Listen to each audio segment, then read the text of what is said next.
Bismillahirrahmanirrahim. Assalamualaikum warahmatullahi wabarakatuh. Al-Fatihah ila ruhi sayyidina habibina syafi'ina Rasulullah sayyidina Muhammad ibn Abdullah sallallahu alaihi wa ala alihi wa ashabihi wa azwajihi wa dzurriyyatihi. Anna Allah ya'lamu ar-rijali bil jannah wa yanfa'una bi asrarihim wa anwarihim wa 'ulumihim wa fahdi barakatihim.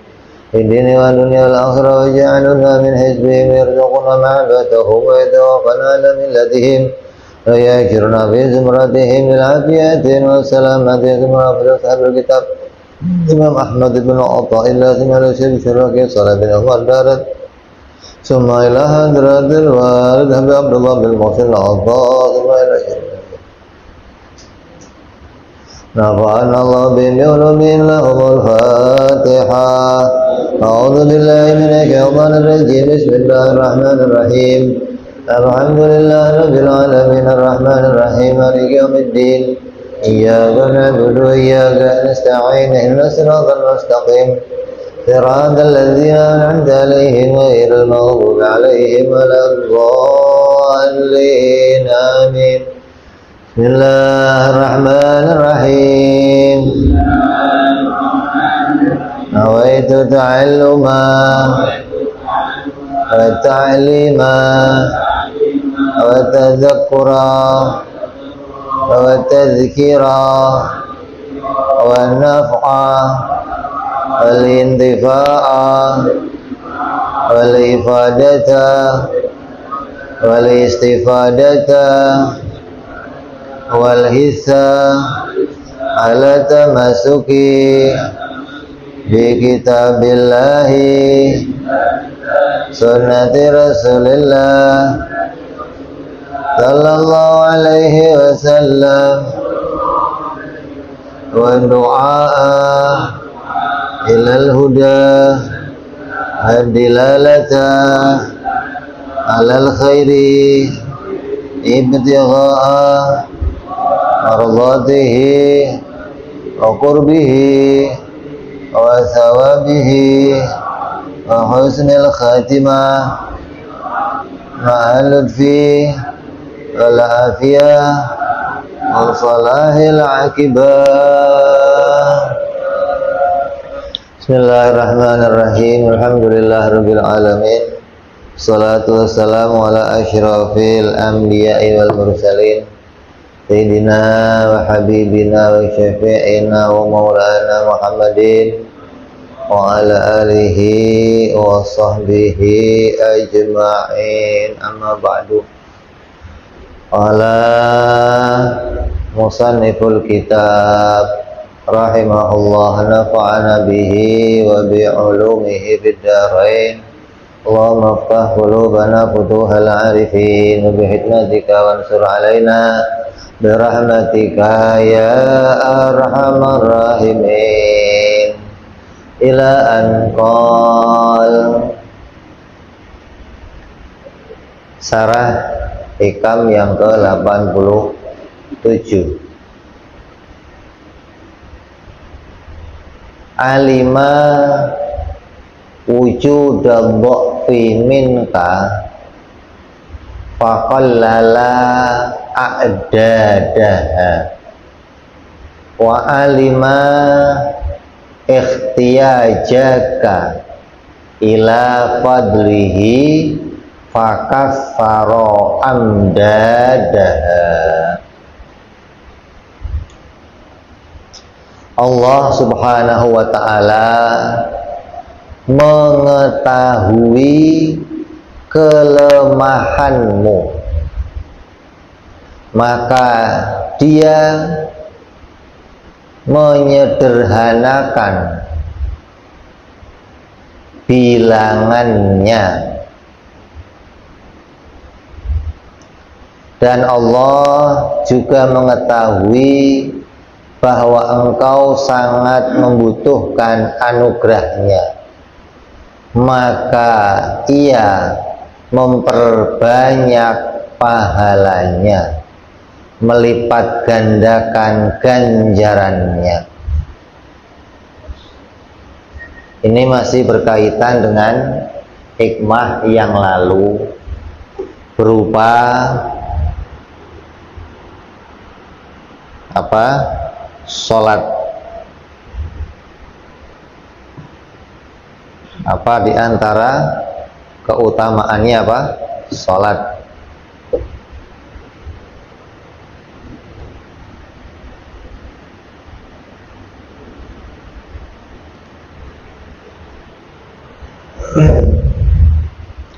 Allah Subhanahu wa ta'ala itu mengetahui kalau kita ini lemah. Allah tahu kita ini apa lagi? Pemalas, bosenan, apa lagi?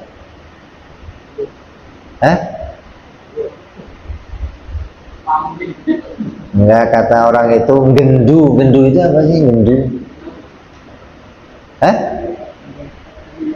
Sembrono.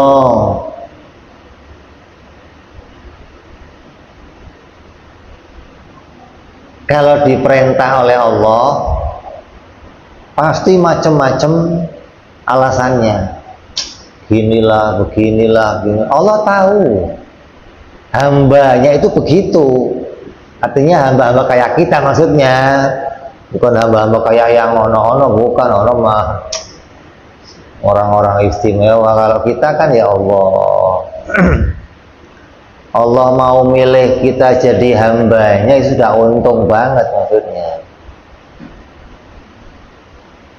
Dan Allah tahu kesibukanmu dalam mencari rezeki. Allah tahu ente ini butuh rezeki, butuh apa, hiburan, ya kadang kerja lembur, kadang ya ke mall, kadang ke Tangerang mana, ke Dufan. Allah tahu. Maka Allah menyedikitkan bilangan-bilangannya sholat ketika memerintahkan kita untuk mengerjakannya. Kan zaman nabi-nabi yang sebelumnya berapa kali? 50 kali. Lah kalau ente kok 50 kali, Masya Allah, pikun dah ente dah. Udah nggak sempet ke mall, nggak sempet cari maisha, nggak sempet ngocek ya pras ya, nggak sempet udah ente. Pokoknya urusannya masjid, udah sholat lagi. Allah tahu kita ini pemalas, gendu, lemah. Maka Allah menyedikitkan untuk kita bilangan-bilangan sholat dalam sehari semalam. Allah mewajibkannya hanya pada 5 waktu. Kalau Nabi terdahulu 50 waktu.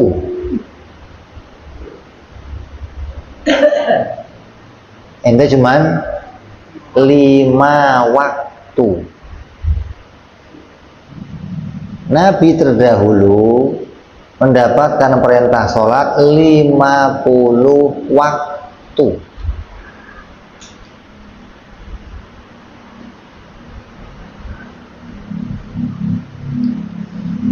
Lima waktu itu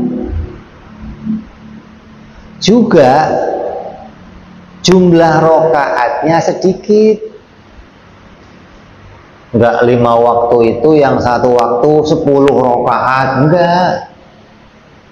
Yang satu waktu ada yang 2, ada yang 4, ada yang 3.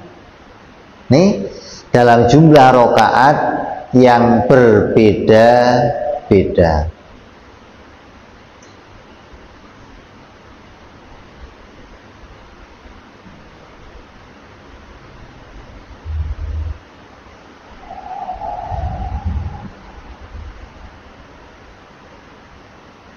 Dan Allah menjadikan susunan yang berbeda agar kita selalu bisa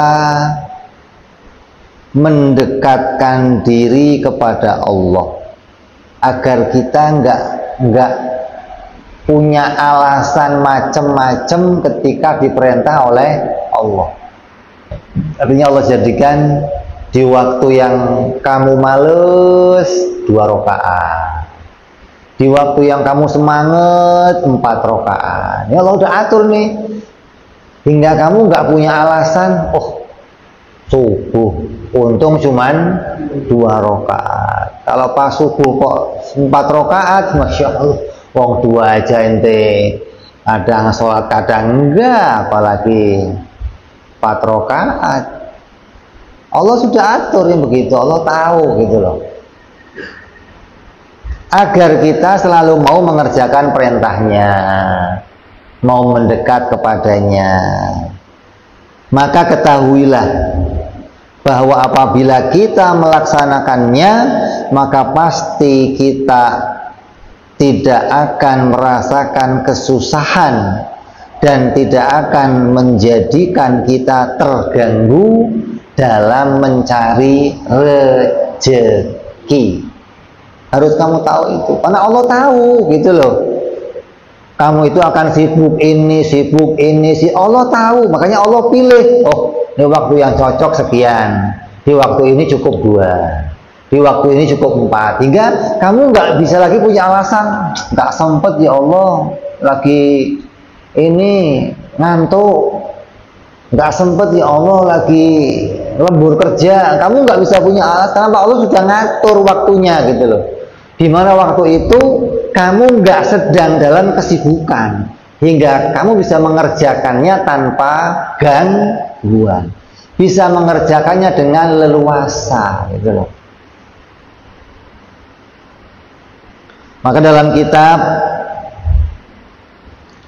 Ikadul Himam dikatakan setengah daripada kelembutan Allah kepada manusia adalah menyedikitkan jumlah bilangan dalam sholat dan menjadikan banyaknya waktu yang disediakan. Udah jumlah rakaatnya sedikit, terus waktunya panjang.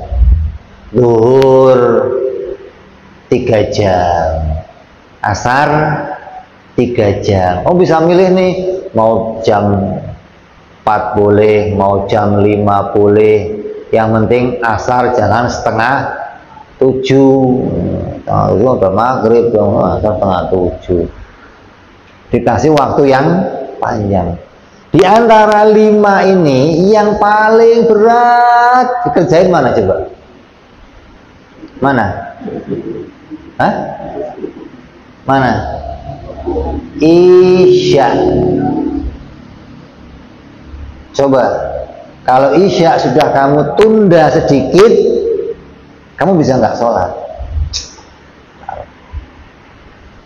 Kok waktu berjamaah kamu tunda nih, entar lah, nonton TV dulu, makan dulu, pakai gaple dulu, merokok dulu, lama-lama rebahan dulu, bablas.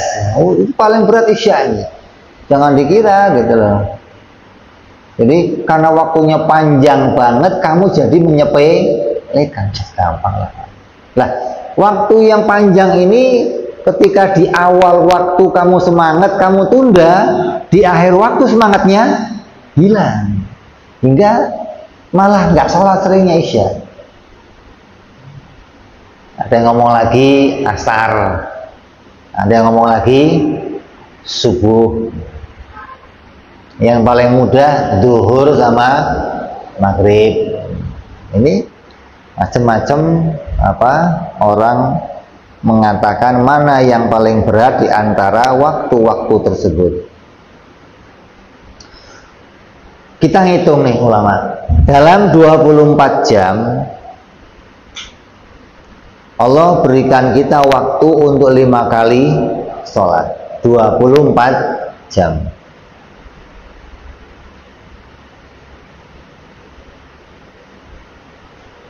Kira-kira waktu sholat dari 24 jam yang 5 kali itu berapa jam? Hah? Berapa? Hah? 1 kali sholat taruh 5 menit. Kalau 5 kali 25. 25 menit untuk 5 kali sholat. Sisanya berapa? Belum juga setengah jam itu 5 kali sholat. Maka ini menjadi kenikmatan dan kemudahan dari Allah Subhanahu wa ta'ala.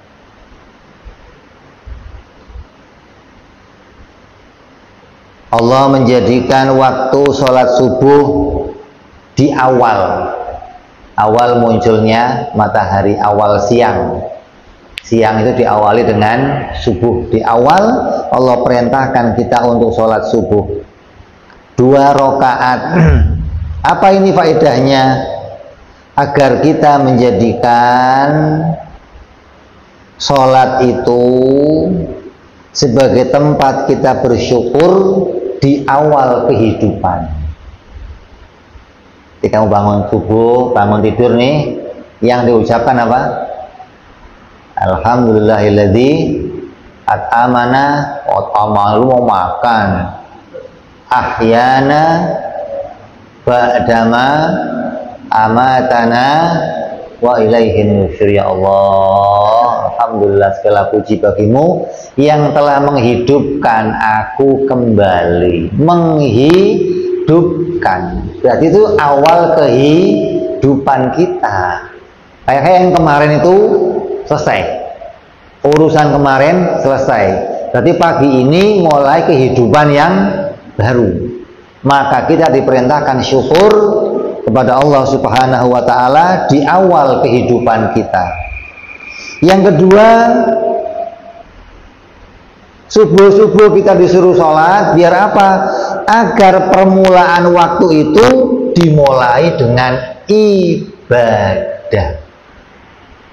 Jangan awal waktunya dimulai dengan maksiat, tapi awal waktu dimulai dengan ibadah. Yang ketiga, kita diperintahkan untuk sholat di waktu subuh agar apa? Untuk menutup kelalaian kita kepada Allah sewaktu kita tidur. Tidur semalaman kamu lupa sama Allah tuh. Yang diingat ngimpi doang udah semacam-macam. Kita melalaikan Allah. Maka untuk mengganti kelalaian itu, begitu bangun diperintah kita mengingat Allah Subhanahu wa ta'ala. 3 faedahnya sholat subuh, agar mengawali dengan apa? Kehidupan, kemudian bersyukur, mengawali kehidupan dengan bersyukur kepada Allah, mengawali kehidupan dimulai dengan apa? Ibadah, kemudian untuk menutup kelalaian kita kepada Allah sewaktu kita tidur. Maka orang yang meninggalkan sholat subuh akan menjadi orang yang kufur nikmat, tidak bersyukur kepada Allah atas dihidupkannya kembali. Jadi antara syukur kita, ya Allah, alhamdulillah, melek masih hidup, ya Allah. Ini masih hidup ini ada yang seneng, apa ada yang susah? Ada yang susah. Orang biar utangnya banyak, disuruh mati juga ogah, maunya hidup. Jadi hidup itu menyenangkan gitu loh. Dihidup kembali, ya Allah, alhamdulillah masih hidup. Coba kamu cari orang yang baru dipecat kerjaan, rumahnya diusir, susah, lu mati aja, ogah. mati aja lo, enak aja. Hidup itu sebuah kenikmatan. Maka orang yang di pagi hari dia nggak sholat, maka dia kufur pada kenikmatannya Allah Subhanahu wa ta'ala. Yang kedua, Allah menjadikan kita sholat zuhur di waktu siang. Untuk apa? Faedah yang pertama adalah memadamkan panasnya api neraka. Yang kedua, menjadi pelepas rindu bagi orang yang mengenal Allah setelah setengah hari dia sibuk bekerja, lupa kepada Allah. Maka tengah hari itu menjadi jalannya dia untuk kembali mendekat dan mengingat Allah. Orang yang nggak tahan untuk menunggu zuhur, untuk rindu kepada Allah, biasanya dia sholat duha di pertengahannya, jam 8, jam 9 ya duha. Untuk apa? Melepas rindunya kepada Allah. Kalau enggak, dia sibuk kerja, zuhur menjadi waktu untuk melepas rindu yang orang-orang yang mengenal kepada Allah Subhanahu wa ta'ala. Faedah keduanya apa? Memadamkan panasnya api neraka. Oke, kalau zuhur itu kan kalau pas panas banget, ini sering ngomongnya apa? Neraka bocor kayaknya nih. Allah, ini neraka bocor atau gimana kayaknya? Masya Allah, panas banget. Maka orang yang meninggalkan sholat zuhur akan berada di akhirat dalam keadaan api neraka yang menyala-nyala bagi dirinya, karena dia tidak pernah memadamkan panasnya api neraka. Yang ketiga, sholat asar di waktu perginya siang. Untuk apa? Sebagai sholat yang disaksikan oleh para malaikat ketika mereka akan berganti apa? Sip. Ganti apa? Sip siang, ganti sip malam. Maka para malaikat yang akan berganti pindah ke langit, yang nanti akan diganti malaikat yang turun ke bumi, malaikat yang pergi ke langit menyaksikan kamu sedang sholat, hingga akan melaporkan, ya Allah, ketika saya meninggalkan dunia, bumi, si fulan lagi sholat, si fulan lagi sholat, si fulan bersaksi akan kebaikan yang kamu kerjakan.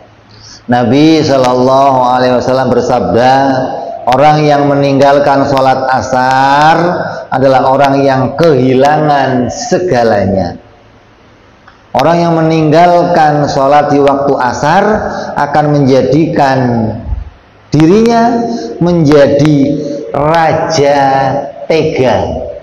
Berarti nih, tega berbuat apa saja, tega makan haram, tega membunuh, tega makan duitnya orang, tega untuk merampas, tega apa saja, itu saja tega. Orang yang menjadi dirinya terbiasa meninggalkan sholat asar, hati-hati nih, juga akan menjadikan dirinya mati dalam keadaan su'ul khotimah, karena asar adalah sholat penutup siang hari.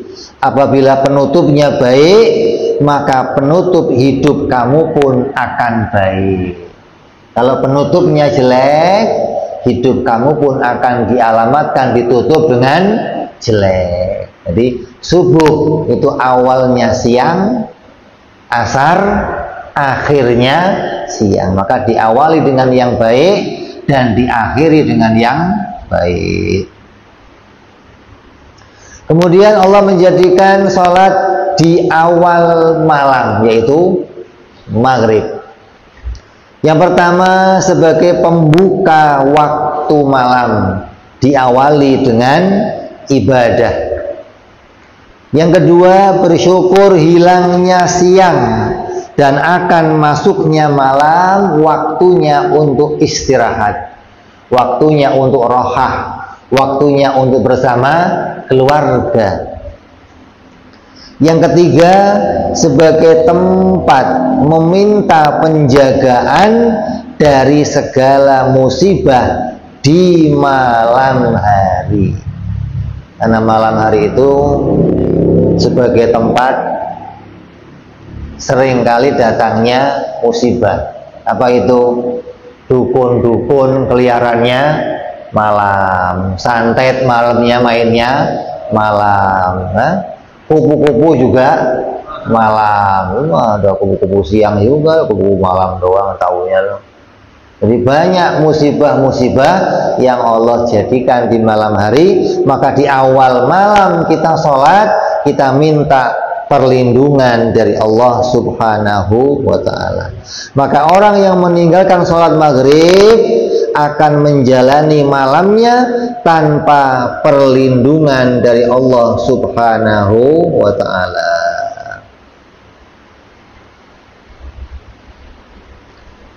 Kemudian Allah menjadikan sholat isya,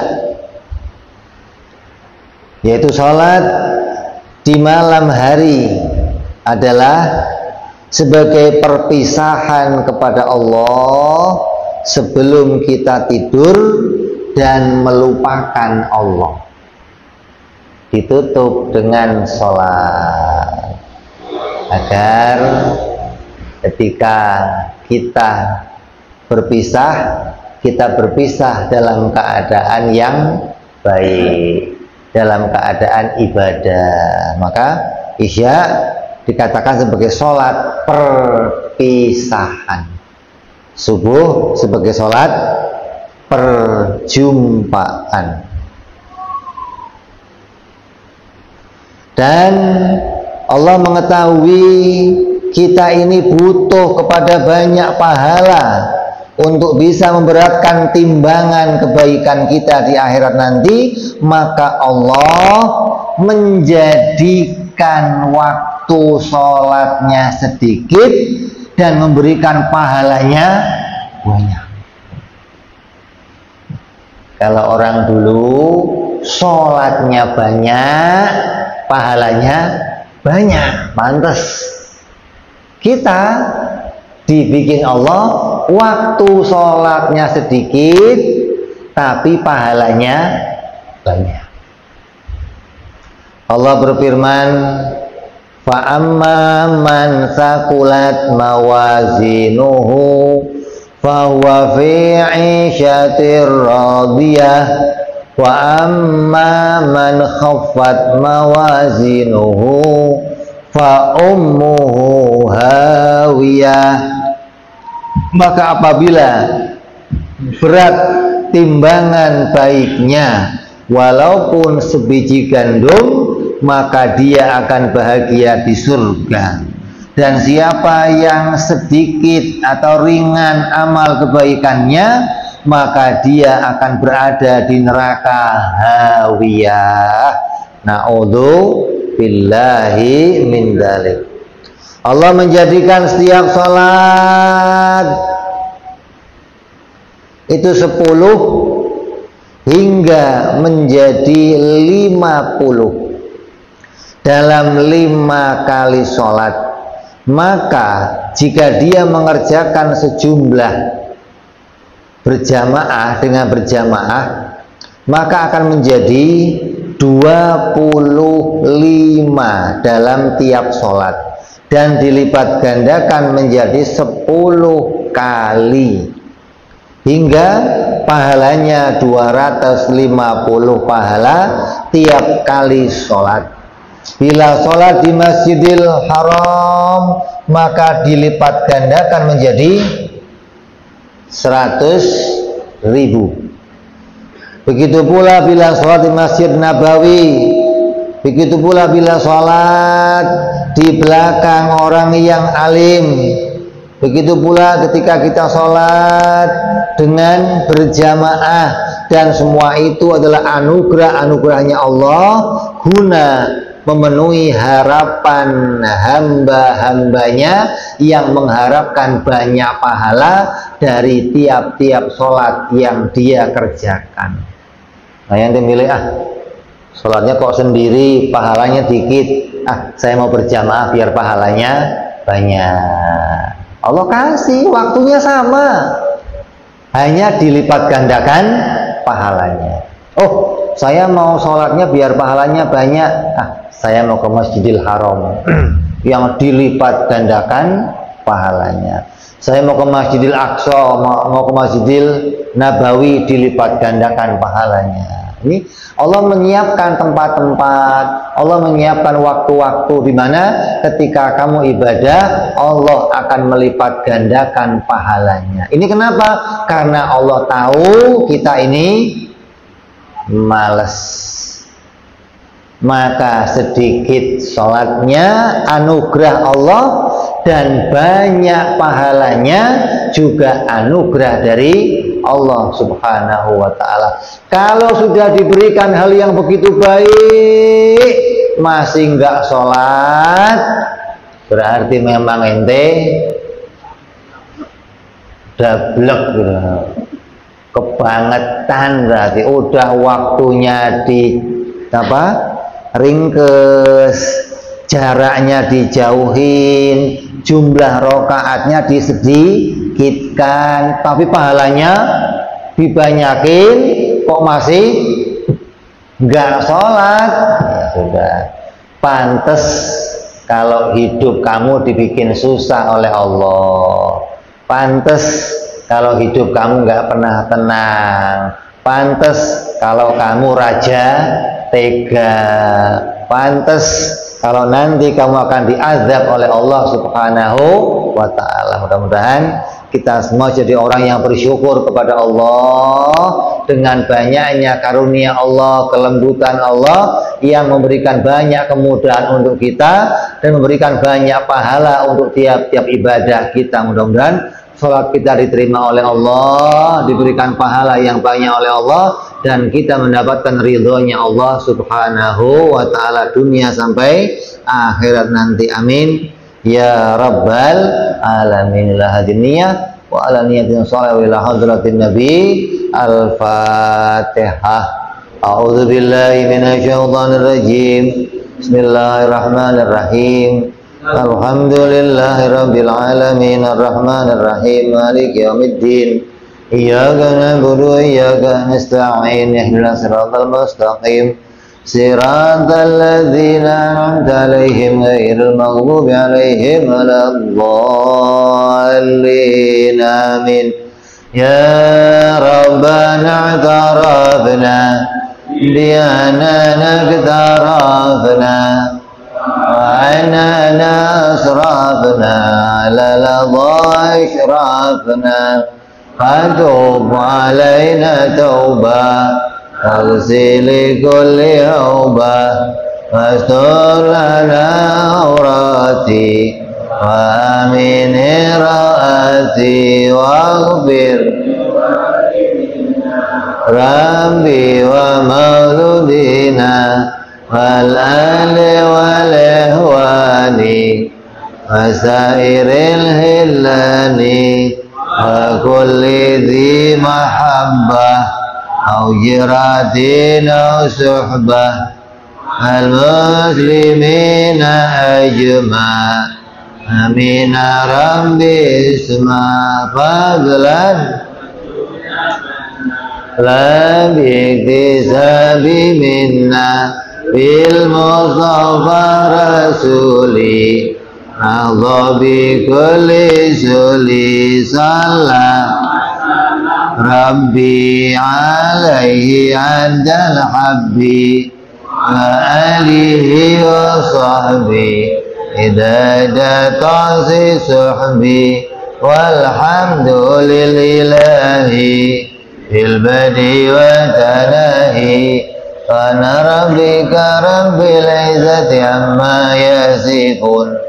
Salamun alal mursalin walhamdulillahi rabbil Assalamualaikum warahmatullahi wabarakatuh.